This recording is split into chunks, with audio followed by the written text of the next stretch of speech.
ਬਿਸਮਿਲ੍ਲਾਹ ਰਹਿਮਾਨ ਰਹੀਮ। ਤੇ ਅੱਜ ਦੇ ਪੰਜਾਬੀ ਵੀਲੌਗ 'ਚ ਮਾਵਾਂ ਭੈਣਾਂ ਭਰਾਵਾਂ ਸੱਜਣਾ ਤੇ ਮਿੱਤਰਾਂ ਨੂੰ ਜੀ ਆਇਆਂ ਨੂੰ। ਸਭ ਤੋਂ ਪਹਿਲਾਂ ਤਾਂ ਇਲੈਕਸ਼ਨ ਜਿੱਤਣ ਦੀਆਂ ਵਧੇਰ ਮੁਬਾਰਕਾਂ ਤੁਹਾਡੀਆਂ ਬਣਦੀਆਂ ਨੇ ਬਈ, ਕਿਉਂਕਿ ਤੁਸੀਂ ਵੋਟ ਹੀ ਇੰਨਾ ਕੁ ਪਾ ਛੱਡਿਆ ਹੈ, ਇੰਨਾ ਕੁ ਵੋਟ ਪਾ ਛੱਡਿਆ ਹੈ ਕਿ ਜਿਨ੍ਹਾਂ ਧਾਂਦਲੀ ਕਰਨੀ ਸੀ ਉਹਨਾਂ ਨੂੰ ਸਮਝ ਹੀ ਨਹੀਂ ਸੀ ਆਉਣ ਡਈ ਕਿ ਵੋਟ ਕੁੰਜੀਏ ਕਿਵੇਂ ਤੇ ਕੱਜੀਏ ਕਿਵੇਂ। ਕੱਜੀਏ ਤੇ ਕੁੰਜੀਏ ਦੋ ਅਲੱਗ-ਅਲੱਗ ਲਫ਼ਜ਼ ਨੇ, ਇਹਨਾਂ ਨੂੰ ਬਾਅਦ ਦੇ ਵਿੱਚ ਸਮਝਾਵਾਂਗਾ।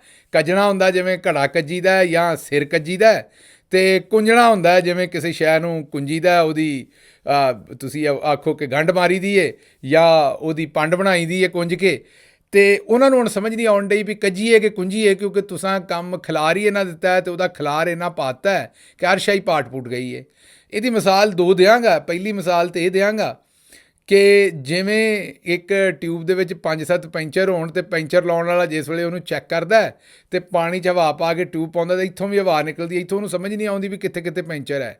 ਨਵਾਜ਼ ਸ਼ਰੀਫ ਸਾਹਿਬ ਦੀ ਤੇ ਜ਼ਰਦਾਰੀ ਸਾਹਿਬ ਦੇ ਟਾਇਰ ਟਿਊਬ ਨੂੰ ਤੁਸੀਂ ਇੰਨੇ ਕੁ ਪੈਂਚਰ ਕਰ ਦਿੱਤੇ ਨੇ ਕਿ ਉਹ ਪੈਂਚਰ ਲਾਉਣ ਵਾਲਾ ਜਿਹੜਾ ਚੌਧਰੀ ਨਿਜ਼ਾਮਦੀਨ ਸੀ, ਮਸ਼ਹੂਰ ਸੀ ਜਿਹੜਾ ਪੈਂਚਰ ਲਾਉਣ ਵਾਲਾ ਬੰਦਾ, ਉਹ ਹੁਣ ਜਦੋਂ ਇੱਕ ਸੁਰਾਖ ਦੇ ਉੱਤੇ ਪੈਂਚਰ ਲਾਉਂਦਾ ਤੇ 4 ਹੋਰ ਲੱਭ ਜਾਂਦੇ ਨੇ ਤੇ ਉਹਨਾਂ 'ਤੇ ਉਂਗਲ ਰੱਖ ਕੇ ਅਗਲਾ ਪੈਂਚਰ ਲੱਭਣ ਲੱਗਦਾ ਤੇ ਕਿਤੇ ਹੋਰ ਵੀ ਹਵਾ ਨਿਕਲਣ ਲੱਗੀ ਹੁੰਦੀ ਹੈ। ਤੇ ਨਵਾਜ਼ ਸ਼ਰੀਫ ਉਹਨਾਂ ਦੀ ਟਿਊਬ ਤੇ ਟਾਇਰ ਦੋਵੇਂ ਇੰਜ ਹੀ ਹੋ ਗਏ ਨੇ ਜਿਵੇਂ ਛਾਨਣੀ ਹੋਵੇ। ਤੇ ਹੁਣ ਮੇਰਾ ਖਿਆਲ ਹੈ ਕਿ ਟਾਇਰ ਟਿਊਬ ਤੋਂ ਬਗੈਰ ਹੀ ਹੁਣ ਉਹ ਲੱਕੜ ਦਾ ਕੋਈ ਪਹੀਆ ਪਾ ਕੇ ਨਾ, ਜਿਵੇਂ ਗੱਡਿਆਂ ਨੂੰ ਹੁੰਦਾ ਸੀ, ਉਵੇਂ ਹੀ ਇਹ ਗੱਡੀ ਚਲਾਉਣ ਦੀ ਕੋਸ਼ਿਸ਼ ਕਰਨਗੇ। ਤੇ ਲੱਕੜ ਦਾ ਪਹੀਆ ਕਿੱਡੀ ਕੁ ਦੂਰ ਜਾਣਾ ਤੇ ਕਿੱਡੀ ਕੁ ਸਪੀਡ ਨਾਲ ਚੱਲਣਾ ਉਹ ਤੁਸੀਂ ਆਪ ਹੀ ਸਮਝ ਗਏ ਹੋਵੋਗੇ। ਇੱਕ ਤਾਂ ਇਹ ਮਿਸਾਲ ਹੈ ਸਾਰੇ ਕੰਮ ਦੀ।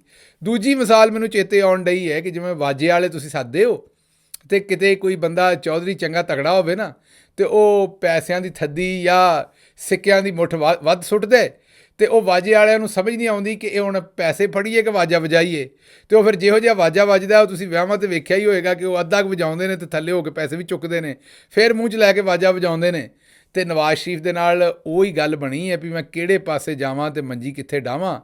ਹੁਣ ਲੋਕਾਂ ਨੂੰ ਪੁੱਛਦਾ ਫਿਰਦਾ ਹੈ। ਪਹਿਲਾਂ ਆਂਦਾ ਸੀ ਕਿ ਮੁਝੇ ਕਿਉਂ ਨਿਕਾਲਾ, ਤੇ ਇਸ ਵਾਰੀ ਰੌਲਾ ਇਹ ਪਾਇਆ ਹੋਇਆ ਹੈ ਕਿ ਮੁਝੇ ਕਿਉਂ ਬੁਲਾਇਆ। ਭਈ ਜੇ ਮੇਰੇ ਨਾਲ ਇਹ ਕੰਮ ਕਰਨਾ ਸੀ, ਜੇ ਉਹ ਪੁੱਛਦਾ ਫਿਰਦਾ ਚੌਧਰੀ ਨਿਜ਼ਾਮਦੀਨ ਕੋ ਕਿ ਭਾਈ 76 ਸਾਲਾਂ ਤੋਂ ਤੁਸੀਂ ਹਰ ਬੰਦੇ ਨੂੰ ਜਿਹੜਾ ਉਹਦੇ ਨਾਲ ਵਾਅਦਾ ਕੀਤਾ ਉਹ ਪੂਰਾ ਕਰ ਦਿੱਤਾ। ਪਾਕਿਸਤਾਨ ਦੇ ਵਿੱਚ ਤੇ ਇਹੀ ਗੱਲ ਆਖੀ ਜਾਂਦੀ ਸੀ ਵੀ ਉੱਤੇ ਰੱਬ ਹੈ, ਥੱਲੇ ਚੌਧਰੀ ਨਿਜ਼ਾਮਦੀਨ ਹੈ। ਵੋਟ ਜਿਹਨੂੰ ਮਰਜ਼ੀ ਪਾਓ, ਜਿੱਧਰ ਚੌਧਰੀ ਨਿਜ਼ਾਮਦੀਨ ਨੇ ਆਖਣੇ ਨੇ ਉੱਧਰ ਹੀ ਨਿਕਲਣੇ ਨੇ।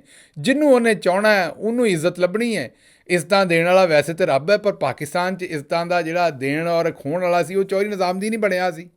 ਪਰ ਤੁਹਾਡਾ ਭਲਾ ਹੋ ਜੇ, ਤੁਸੀਂ ਇੰਨਾ ਕੁ ਵੋਟ ਪਾ ਛੜਿਆ ਜੇ, ਇੰਨਾ ਕੁ ਵੋਟ ਪਾ ਛੜਿਆ ਜੇ ਕਿ ਹਰ ਸ਼ਾਹੀ ਪਾਟ ਛੜੀ ਜੇ।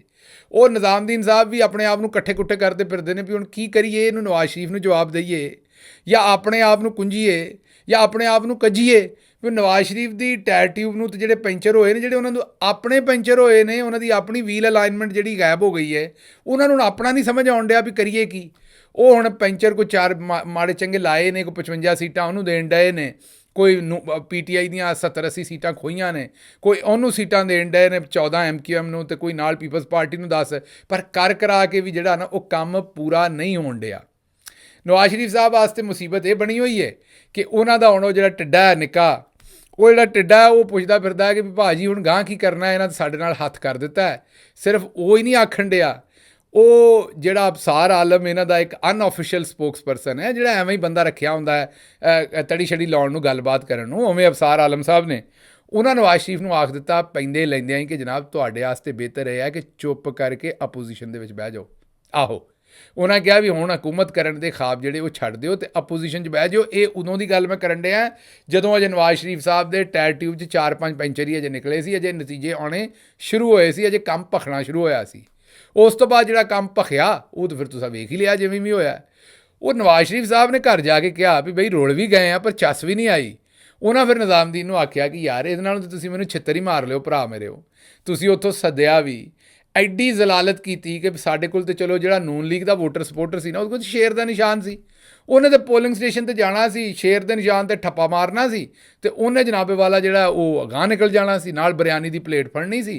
ਅਤੇ ਜੇ ਉਹਨੇ ਨੂਨ ਲੀਗ ਦਾ ਕੋਈ ਝੰਡਾ ਛੰਡਾ ਲਾਇਆ ਅਤੇ ਉਹਨੂੰ ਪੁਲਿਸ ਵਾਲਿਆਂ ਵੀ ਸਲੂਟ ਮਾਰਨੇ ਸੀ ਅਤੇ ਅੱਗੇ ਕਰਕੇ ਉਹਨੂੰ ਸਭ ਤੋਂ ਪਹਿਲਾਂ ਵੋਟ ਪਾਉਣਾ ਸੀ। ਦੂਜੇ ਪਾਸੇ ਮਾਤੜ PTI ਵਾਲੇ ਚੁੱਪ ਕਰਕੇ ਘੁੱਟ ਵੱਟ ਕੇ, ਕਿਸੇ ਨੇ ਨੂਨ ਲੀਗ ਦੀ ਪਰਚੀ ਲਈ ਤੇ ਕਿਸੇ ਨੇ ਜੀਓ ਭੁੱਟੋ ਦੀ ਪਰਚੀ ਲਈ, ਅਤੇ ਦੱਸਦੇ ਨਹੀਂ ਸਨ ਮੀਸਣੇ ਜੇ ਮੇਸੇ ਜੇ ਹੋ ਕੇ ਅੰਦਰ ਚੁੱਪ ਕਰਕੇ ਕੋਈ ਗਰੀਬ ਜੁੱਤੀ 'ਤੇ ਮੋਹਰ ਲਾਉਣ ਡਿਆ ਸੀ। ਇਹੋ ਜਿਹੇ ਨਿਸ਼ਾਨ ਦਿੱਤੇ ਸਨ, ਕਿਤੇ ਪੰਘੂੜਾ ਦਿੱਤਾ ਸੀ ਤੇ ਕਿਤੇ ਬਾਂਸਰੀ ਦਿੱਤੀ ਸੀ, ਤੇ ਕਿਤੇ ਬਾਜਾ ਦਿੱਤਾ ਸੀ, ਤੇ ਕਿਤੇ ਪੱਖਾ ਦਿੱਤਾ ਸੀ, ਤੇ ਕਿਤੇ ਬਤਾਊਂ ਦਿੱਤਾ ਸੀ। ਬੈਂਗਣ ਜਿਹਨੂੰ ਆਉਂਦੇ ਨੇ, ਭੱਠੇ ਆਉਂਦੇ ਨੇ ਸਿਆਲਕੋਟ ਦੇ ਵਿੱਚ, ਤੇ ਸਾਡੇ ਵਾਲੇ ਪਾਸੇ ਬਤਾਊਂ ਆਉਂਦੇ ਨੇ ਉਹਨੂੰ। ਤੇ ਉਹ ਇਹੋ ਜਿਹੇ ਨਿਸ਼ਾਨਾਂ ਦੇ ਉੱਤੇ ਬੰਦੇ ਸ਼ਰਮਿੰਦੇ ਹੁੰਦੇ ਸਨ ਇੱਕ ਦੂਜੇ ਨੂੰ ਵੀ ਯਾਰ ਦੱਸੀਏ ਕੀ, ਪਿਆਲੇ ਤੇ ਨਿਸ਼ਾਨ ਲਾਉਣਾ, ਜਿਵੇਂ ਫਕੀਰ ਵਾਲਾ ਨਿਸ਼ਾਨ ਦਿੱਤਾ ਸੀ ਕਿਸੇ ਨੂੰ ਜੁੱਤੀ ਦਿੱਤੀ ਸੀ, ਤੇ ਉਹਨੂੰ ਮੋਚੀ ਆਖਦੇ ਫਿਰਦੇ ਸਨ ਛੇੜਨ ਵਾਸਤੇ। ਪਰ ਉਹ ਮੋਚੀਆਂ ਨੇ ਐਸਾ ਕੰਮ ਪਾਇਆ, ਐਸਾ ਤਰੋਪਾ ਭਰਿਆ ਇਹਨਾਂ ਦਾ ਵੀ ਹੁਣ ਇਹਨਾਂ ਨੂੰ ਨਿਸ਼ਾਨ ਦੇਣ ਵਾਲਿਆਂ ਨੂੰ ਤੇ ਉਹਨਾਂ ਨਿਸ਼ਾਨਿਆਂ ਦੇ ਉੱਤੇ ਧਮਾਲਾਂ ਪਾਉਣ ਵਾਲਿਆਂ ਨੂੰ ਸਮਝ ਨਹੀਂ ਆਉਂਦੀ ਵੀ ਜਾਈਏ ਕਿਹੜੇ ਪਾਸੇ।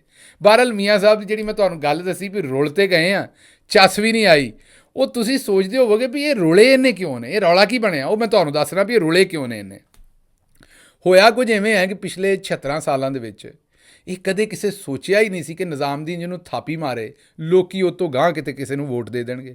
ਪਰ ਲੋਕੀ ਵੋਟ ਕਿਉਂ ਦਿੰਦੇ ਨੇ? ਸਾਡੇ ਪਿੰਡਾਂ ਦੇ ਬੰਦੇ ਜਿਹੜੇ ਨੇ, ਸਾਡੇ ਪਿੰਡਾਂ ਦੇ ਬੰਦੇ ਇਹ ਸਮਝਦੇ ਨੇ ਵੀ ਇਹ ਚੌਧਰੀ ਸ਼ਕੂਰ ਨੂੰ ਵੋਟ ਦਿਓ ਬਈ, ਇਹਦੇ ਕਹਿਣ 'ਤੇ ਨੰਬਰਦਾਰ ਹੈ ਜਾਂ ਇਹ ਜ਼ੈਲਦਾਰ ਹੈ, ਇਹਦੇ ਕਹਿਣ 'ਤੇ ਵੋਟ ਦਿਓ।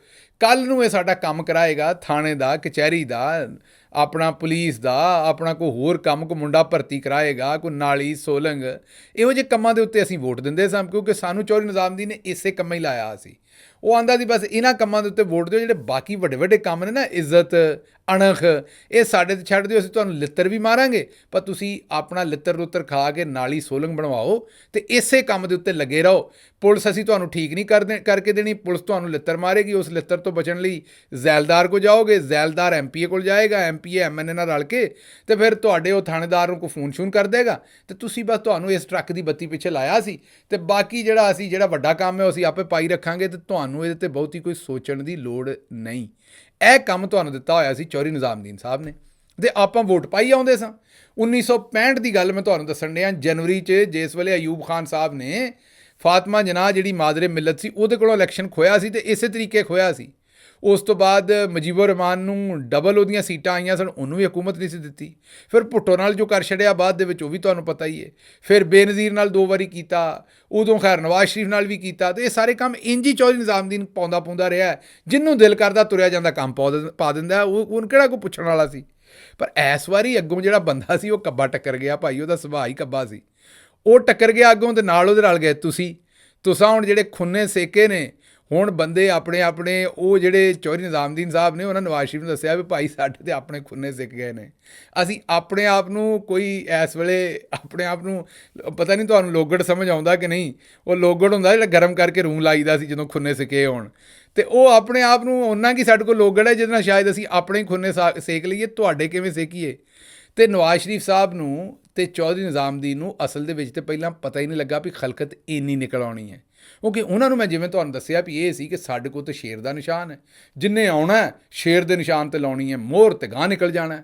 PTI ਵਾਲੇ ਦੇ ਅਸੀਂ ਉੱਤੇ ਪਿਆਲਾ ਦਿੱਤਾ ਹੈ, ਅਤੇ ਥੱਲੇ 2 ਸੀਟਾਂ ਦੇ ਉੱਤੇ ਕਿਸੇ ਨੂੰ ਅਸੀਂ ਬਤਾਊਂ ਦਿੱਤਾ ਹੈ, ਭੱਠੇ ਜਿਹੜੇ ਨੇ ਬੈਂਗਣ, ਅਤੇ ਦੂਜੇ ਬੰਦੇ ਨੂੰ ਅਸੀਂ ਜਿਹੜਾ ਤੋਰੀ ਦਿੱਤੀ ਹੈ, ਅਤੇ ਕਿਸੇ ਨੂੰ ਗਾਜਰ ਦਿੱਤੀ ਹੈ, ਅਤੇ ਕਿਸੇ ਬੰਦੇ ਨੂੰ ਜਿਹੜਾ ਉਹ ਝੂਲਾ ਦਿੱਤਾ ਹੈ ਬੱਚਿਆਂ ਦਾ, ਅਤੇ ਕਿਸੇ ਬੰਦੇ ਨੂੰ ਪੱਖਾ ਦਿੱਤਾ ਹੈ, ਅਤੇ ਇਹੋ ਜਿਹੇ ਭੈੜੇ ਨਿਸ਼ਾਨ ਦਿੱਤੇ। ਇਹਨਾਂ ਨੂੰ ਨਿਸ਼ਾਨ ਹੀ ਚੇਤੇ ਨਹੀਂ ਰਹਿਣੇ, ਇਹਨਾਂ ਕਿੱਥੋਂ ਵੋਟ ਪਾ ਲੈਣੇ ਨੇ।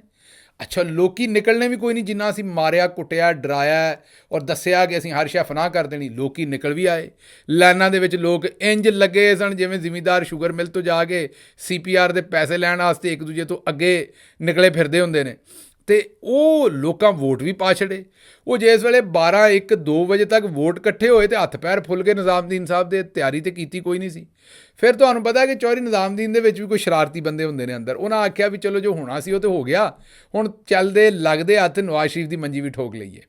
ਉਹਨਾਂ ਚੁੱਪ ਕਰਕੇ ਪਹਿਲਾਂ ਜਿਹੜਾ ਨਾ, ਹਾਲਾਂਕਿ ਆਖਰ ਤੇ ਉਹਨਾਂ ਨਤੀਜੇ ਹੱਥਾਂ ਨਾਲ ਹੀ ਕੱਢੇ ਨਾ ਲਿਖ ਕੇ, ਕਿਹੜਾ ਕੋਈ ਨਤੀਜੇ ਪਿੱਛੋਂ ਵੋਟ ਤੇ ਤੁਸੀਂ ਪਿੰਡਾਂ 'ਚ ਪਾਏ ਨੇ, ਵਾਰਡਾਂ 'ਚ ਪਾਏ ਨੇ, ਆਪਣੇ ਉੱਤੇ ਬੈਲਟ ਬਕਸਿਆਂ ਦੇ ਵਿੱਚ ਮੋਹਰਾਂ ਲੱਗੀਆਂ ਨੇ। ਹੁਣ ਦੱਸੋ 80,000 ਬੰਦੇ ਦੀਆਂ ਜੇ ਮੋਹਰਾਂ ਲਾਉਣ ਬੈਠੀਏ, ਅਤੇ ਇਹ ਤਾਂ ਕੋਈ 2 ਦਿਹਾੜੀਆਂ ਦਾ ਕੰਮ ਹੈ, ਕਿਸੇ ਕਮਰੇ 'ਚ ਬਹਿ ਕੇ ਲਾਉਣੀਆਂ ਨੇ 80,000 ਨੂੰ, ਅਤੇ ਇਹ ਕੋਈ ਘੰਟੇ 'ਚ ਹੋਣ ਵਾਲਾ 2 ਘੰਟਿਆਂ 'ਚ ਕੰਮ ਤਾਂ ਹੈ ਨਹੀਂ ਸੀ।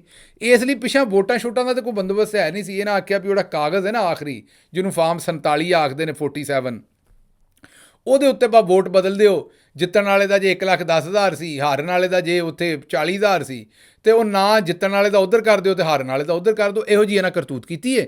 ਅਦਾਲਤਾਂ ਜਾਣਾ ਅਤੇ ਹਰ ਸ਼ੈ ਉੱਡ ਜਾਣੀ ਹੈ। ਬਹਰਹਾਲ ਚੌਧਰੀ ਨਿਜ਼ਾਮਦੀਨ ਨੇ ਕਿਹਾ ਕਿ ਪਹਿਲਾਂ ਨਤੀਜੇ ਠੀਕ ਆਉਣ ਦਿਓ 3-4 ਘੰਟੇ, ਕੁਛ ਕਰਨ ਦੀ ਲੋੜ ਨਹੀਂ ਹੈ। ਜਦੋਂ ਨਤੀਜੇ ਪਹਿਲਾਂ ਆ ਜਾਣ ਨਾ, ਨਵਾਜ਼ ਸ਼ਰੀਫ ਚੰਗੀ ਤਰ੍ਹਾਂ ਜ਼ਰਾ ਇਹਦੀ ਠੁਕਾਈ ਹੋ ਜਾਏ, ਤਸੱਲੀ ਹੋ ਜਾਏ, ਇਹ ਵੀ ਬੜਾ ਨਿੱਸਰ ਕੇ ਬਹਿੰਦਾ ਹੈ। ਅਤੇ ਕੱਲ੍ਹ ਇਹ ਅਗਰ ਤਗੜਾ ਹੋ ਕੇ ਹਕੂਮਤ 'ਚ ਆ ਗਿਆ ਤਾਂ ਇਹਨੇ ਵੀ ਸਾਨੂੰ ਬੜਾ ਤੰਗ ਕਰਨਾ ਹੈ।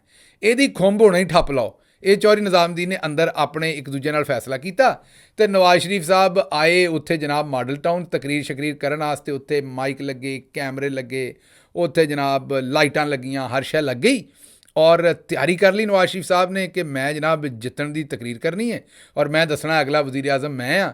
ਅਤੇ ਨਾਲ ਹੀ ਸਰਕਾਰ ਪੀ ਬੋਲ ਗਈ, ਕਿਉਂਕਿ ਜਿਸ ਵੇਲੇ ਨਤੀਜੇ ਆਏ ਜਿਹੋ ਜਿਹੇ ਤੁਸੀਂ ਵੋਟ ਪਾਏ ਸੀ, ਅਤੇ ਉਹੀ ਗੱਲ ਜਿਵੇਂ ਵਾਜੇ ਵਾਲੇ ਨੂੰ ਸਮਝ ਨਹੀਂ ਆਉਂਦੀ ਵੀ ਹੁਣ ਪੈਸੇ ਇਕੱਠੇ ਕਰਾਂਗੇ ਵਾਜਾ ਵਜਾਵਾਂ, ਇਹਨਾਂ ਨੂੰ ਸਮਝ ਨਾ ਆਵੇ ਵੀ ਹੁਣ ਕੀ ਕਰੀਏ। ਇਹਨਾਂ ਇੱਕ ਦੂਜੇ ਵੱਲ ਵੇਖ ਕੇ ਬਸ ਇਹੀ ਆਖਿਆ ਅੱਖਾਂ ਦੇ ਵਿੱਚ ਵੀ ਰੁਲ ਵੀ ਗਏ ਆ ਅਤੇ ਝੱਸ ਵੀ ਨਾ ਆਈ। ਇਹ ਉੱਥੋਂ ਪਤਲੀ ਗਲੀ ਨਿਕਲੇ ਨੇ ਘਰ, ਅਤੇ ਉੱਥੋਂ ਫਿਰ ਜਿਹੜਾ ਢਿੱਡਾ ਹੈ, ਮੈਂ ਸ਼ਹਿਬਾਜ਼ ਸ਼ਰੀਫ ਸਾਹਿਬ ਦੀ ਗੱਲ ਕਰਨ ਡਿਆ, ਉਹ ਪਹੁੰਚਿਆ ਆਪਣੇ। ਇਹ ਮਾਜ਼ਰਤ ਤੁਸੀਂ ਆਖਦੇ ਹੋਵੋਗੇ ਉਹਨੂੰ ਮੈਂ ਢਿੱਡਾ ਆਖਣਾ ਸ਼ੁਰੂ ਕਰ ਦਿੱਤਾ, ਭੈੜੀ ਗੱਲ ਹੈ। ਉਹ ਅਸਲ ਮੈਨੂੰ ਮੋਟਾ ਆਖਦਾ ਹੈ, ਅਤੇ ਹੁਣ ਕਿਉਂਕਿ ਉਹ ਮੇਰਾ ਚਾਚਾ ਹੈ, ਉਹਨੇ ਮੇਰਾ ਨਾਂ ਰੱਖਿਆ ਅਤੇ ਮੈਂ ਮਗਰੋਂ ਚਾਚੇ ਦਾ ਰੱਖ ਦਿੱਤਾ ਹੈ। ਹੁਣ ਇਹ ਸਾਡੀ ਆਪੋ ਦੀ ਗੱਲ ਹੈ, ਕਿਉਂਕਿ ਉਹਨੇ ਮੇਰਾ ਨਾਂ ਪਹਿਲਾਂ ਰੱਖਿਆ, ਹੁਣ ਮੇਰੇ ਕੋਲ ਵੀ ਆਜ਼ਾਦੀ ਉਹਦਾ ਨਾਂ ਰੱਖਣ ਦੀ, ਰਿਸਪੈਕਟ ਉਹਦੀ ਮੈਂ ਕਰਨਾ, ਮੇਰੇ ਤੋਂ ਉਮਰ ਤੋਂ ਵੱਡਾ ਹੈ। ਪਰ ਚਾਚਾ ਢਿੱਡਾ ਜਿਹੜਾ ਹੈ ਉਹ ਫਿਰ ਗਿਆ ਜਨਾਬ ਚੌਧਰੀ ਨਿਜ਼ਾਮੁਦੀਨ ਕੋਲ, ਪੈਰ ਸ਼ਹਿਰ ਪਿਆ ਜਾ ਕੇ। ਉਹਨੇ ਕਿਹਾ ਵੀ ਸਾਡੀ ਤੁਸੀਂ ਤਬਾਹੀ ਧੂੜ ਹੀ ਪੁੱਟ ਕੇ ਰੱਖ ਦਿੱਤੀ ਹੈ, ਕੋਈ ਸਾਡਾ ਸੋਚੋ, ਸਾਡੇ ਪੱਲੇ ਕੋਈ ਸ਼ਹਿਰ ਨਹੀਂ ਰਹਿਣ ਦਿੱਤੀ ਤੁਸੀਂ। ਉਹਨਾਂ ਫਿਰ ਕਿਹਾ ਅੱਛਾ ਕੋਈ ਪੈਂਚਰ ਸ਼ੈਂਚਰ ਲਾਣੇ, ਉਹ ਪੈਂਚਰ ਲਾਉਣ ਵਾਸਤੇ ਜਦੋਂ ਇਹਨਾਂ ਦਾ ਟਾਇਰ ਟਿਊਬ ਖੋਲ੍ਹਿਆ ਤਾਂ ਅੰਦਰ ਪੱਲੇ ਹੀ ਕੁਛ ਨਹੀਂ ਸੀ। ਫਿਰ ਉਹਨਾਂ ਇਹਨਾਂ ਨੂੰ ਲੱਕੜ ਦਾ ਪਹੀਆ ਪਾ ਕੇ ਦਿੱਤਾ ਹੈ, ਅਤੇ ਉਹਦੇ ਨਾਲ ਹੁਣ ਲੱਕੜ ਦਾ ਪਹੀਆ ਜਿਹੜੇ ਗੱਡੇ 'ਤੇ ਬੈਠੇ ਨੇ ਉਹਨਾਂ ਨੂੰ ਪਤਾ ਵੀ ਕਿੰਨੇ ਅਜੋਕੇ ਲੱਗਦੇ ਨੇ। ਹੁਣ ਇਹ ਲੱਕੜ ਦੇ ਪਹੀਏ ਦੇ ਉੱਤੇ ਜੇ ਸਪੀਡ ਫੜੀ ਅਤੇ ਫਿਰ ਉਹ ਪਤਾ ਹੈ ਜਿਹੜੇ ਪਿੰਡਾਂ ਵਾਲੇ ਉਹਨਾਂ ਨੂੰ ਤਾਂ ਪਤਾ ਵੀ ਪਹੀਆ ਨਿਕਲ ਜਾਂਦਾ ਹੁੰਦਾ ਹੈ। ਇਹਨਾਂ ਦਾ ਪਹੀਆ ਵੀ ਨਿਕਲ ਜਾਣਾ ਅਤੇ ਧੁਰਾ ਵੀ ਨਿਕਲ ਜਾਣਾ ਹੈ। ਹੁਣ ਤੁਸੀਂ ਆਖਣਾ ਧੁਰਾ ਕੀ ਹੁੰਦਾ ਹੈ? ਉਹ ਧੁਰਾ ਮੈਂ ਤੁਹਾਨੂੰ ਨਹੀਂ ਸਮਝਾ ਸਕਦਾ, ਉਹ ਧੁਰਾ ਇਹਨਾਂ ਨੂੰ ਹੀ ਪਤਾ ਹੁਣ ਵੀ ਕੀ ਹੁੰਦਾ। ਉਹ ਵੀ ਗੱਡੇ 'ਚ ਹੀ ਹੁੰਦਾ, ਪਹੀਆਂ ਦੇ ਨਾਲ ਲੱਗਾ ਹੁੰਦਾ, ਕਿਸੇ ਦਿਨ ਫਿਰ ਸਮਝਾਵਾਂਗਾ।